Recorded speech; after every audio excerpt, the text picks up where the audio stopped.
Proton Iris 2026 hadir sebagai hatchback moden yang terus menawarkan gabungan reka bentuk bergaya prestasi cekap dan teknologi terkini untuk memenuhi keperluan pemandu Malaysia. Model ini membawa penambahbaikan pada bahagian luaran dalaman serta ciri keselamatan bagi memastikan pengalaman pemanduan lebih selesa dan menyeronokkan. Dengan saiz yang kompak, Proton Iris 2026 sangat sesuai digunakan di kawasan bandar yang sibuk namun masih mampu memberikan keselesaan ketika melakukan perjalanan jauh bersama keluarga atau rakan. Dari segi reka bentuk luaran, Proton Iris 2026 tampil lebih segar dengan lampu hadapan LED yang lebih tajam serta grill hadapan baharu yang memberikan penampilan lebih sporty dan premium. Garisan badan yang aerodinamik membantu meningkatkan kestabilan ketika memandu di lebuh raya, manakala rim aloi rekaan terkini menambahkan lagi imej moden. Bahagian belakang turut menerima lampu LED dengan reka bentuk yang lebih kemas, menjadikan keseluruhan penampilan Iris lebih menarik dan bergaya.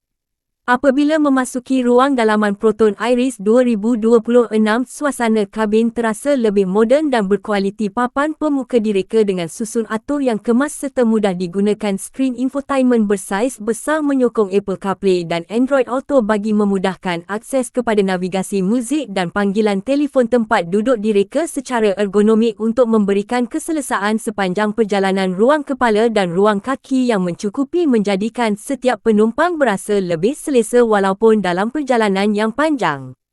Dari aspek prestasi, Proton Iris 2026 dijangka menggunakan enjin yang lebih cekap dengan keseimbangan antara kuasa dan penjimatan bahan api. Enjin ini memberikan pecutan yang lancar untuk pemanduan harian di bandar serta prestasi yang meyakinkan di lebuh raya. Transmisi automatik moden memastikan pertukaran gear lebih halus dan responsif. Sistem suspensi yang telah ditambah baik membantu menyerap hentakan dengan lebih berkesan, sekaligus memberikan pengalaman pemanduan yang stabil dan selesa dalam pelbagai keadaan jalan.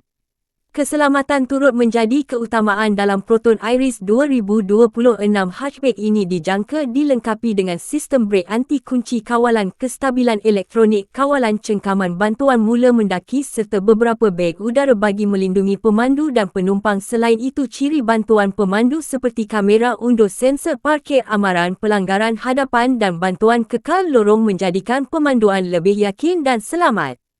Dari segi kemudahan, Proton Iris 2026 menawarkan pelbagai ciri moden seperti sistem kemasukan tanpa kunci, butang mula enjin, port USB, pengecas tanpa wayar bagi varian tertentu serta sistem penghawa dingin yang cekap. Ruang simpanan dalam kabin direka dengan praktikal manakala ruang bak belakang cukup luas untuk membawa barangan harian atau bagasi ketika bercuti.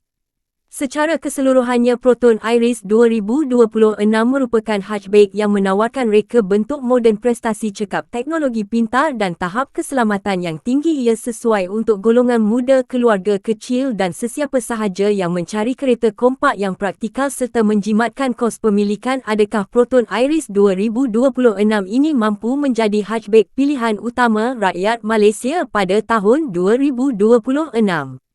Jika anda menikmati video seperti ini, jangan lupa untuk subscribe, tekan butang like dan kongsikan video ini kepada rakan-rakan supaya anda tidak terlepas video otomotif terbaru pada masa akan datang. Terima kasih kerana menonton.